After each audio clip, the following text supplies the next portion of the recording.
Today I'm going to talk about the ritual setting.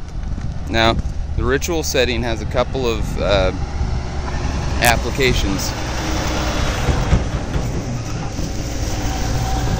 The ritual setting is most often used when performing magic or spell casting. And that's a really common usage of it, but the ritual setting can be also used for other things.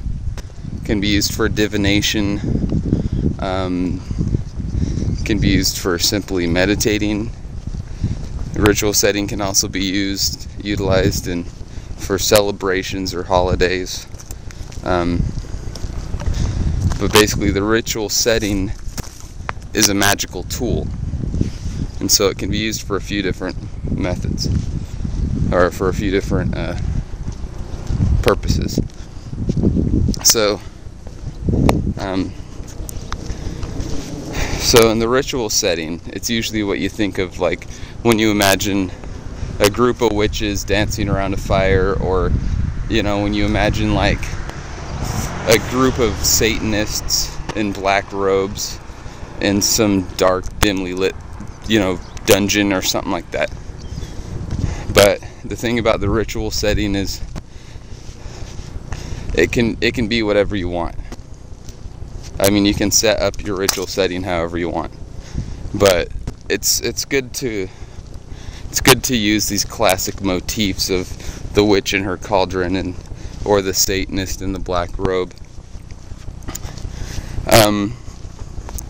because it sparks your imagination and it puts you in the mood, puts you in the magical mood.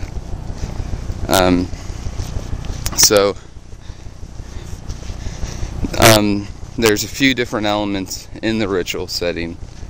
There's imagery, there's props, and there's mood enhancing devices. Now, as for imagery, imagery is symbolism. It could be pictures, could be printed pictures, or objects. Could be words or numbers or letters. Like if you've ever seen this, the Masonic symbolism, they use lots of symbolism in their rituals. The Freemasons do. They have the square and the compass. They have the skull and crossbones. They have the letter G. They have the two columns with J and B. Just look through the tarot. I mean, it's completely imagery.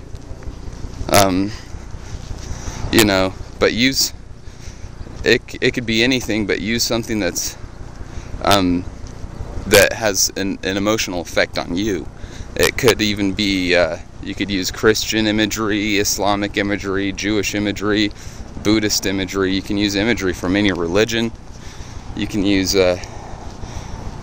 imagery from mythology.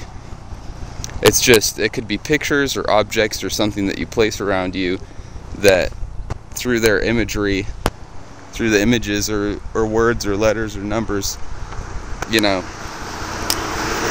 something that that you almost that you feel either empowers you or protects you or otherwise opens you up. And like, I'll give some examples later, but basically you can use anything that works for you. You could use Mickey Mouse if you wanted to, although most people don't put a mystical spin on Mickey Mouse, although in the future people might think that we worship Mickey Mouse. But anyways, that's a whole other story. And so that's imagery, and then there's props. And props, imagine props like props that actors use. These are objects. It could be like a few really, really common props that a lot of witches use are a wand, a dagger or an athame or an athame, however you pronounce that.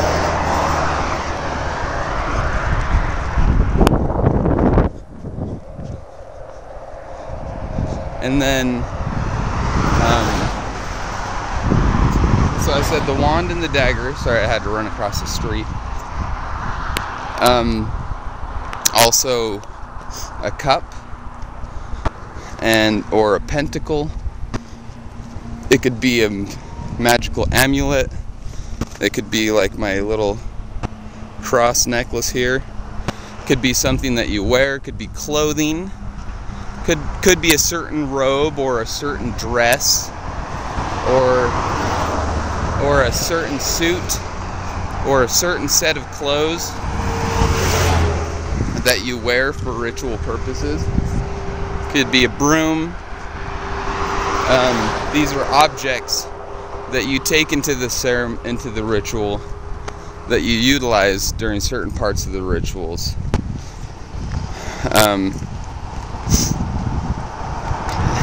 And again, these, like with the example of the wand, when you're wielding a magic wand, it makes you feel powerful, and this actually enhances your mindset and enhances the likelihood that magic used in the ritual setting will be effective, because you believe that you can do it. So there's imagery and props, and then the third thing is mood enhancing devices. Now,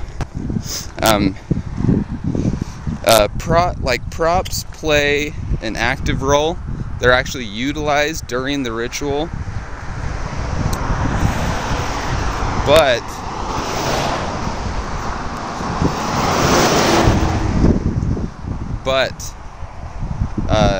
mood enhancing devices, or MEDs, I guess you could say, they're passive elements. Now these could be, I'd say the most popular one that witches use are candles. It could also be incense. It could be, you could be playing music. It could even be cloths, like drapes or colors. Just passive elements that you don't actively use in the ritual, but they help put you in the mood, and they enhance your magic by enhancing your state of mind and making you feel more magical, or making you feel more powerful or more sensitive, and I mean like energetically sensitive.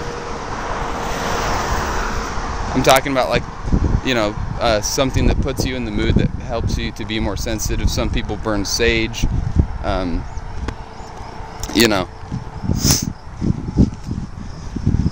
So those are the three main aspects of a ritual. And like I said, every time you perform a ritual, you don't have to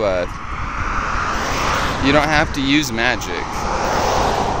A ritual is just a magical tool that witches often use to put themselves in the mood, so that their magic is actually more effective. Because what the whole purpose of the ritual is, it takes you out of that mundane, everyday state of mind, and it puts you in a magical state of mind.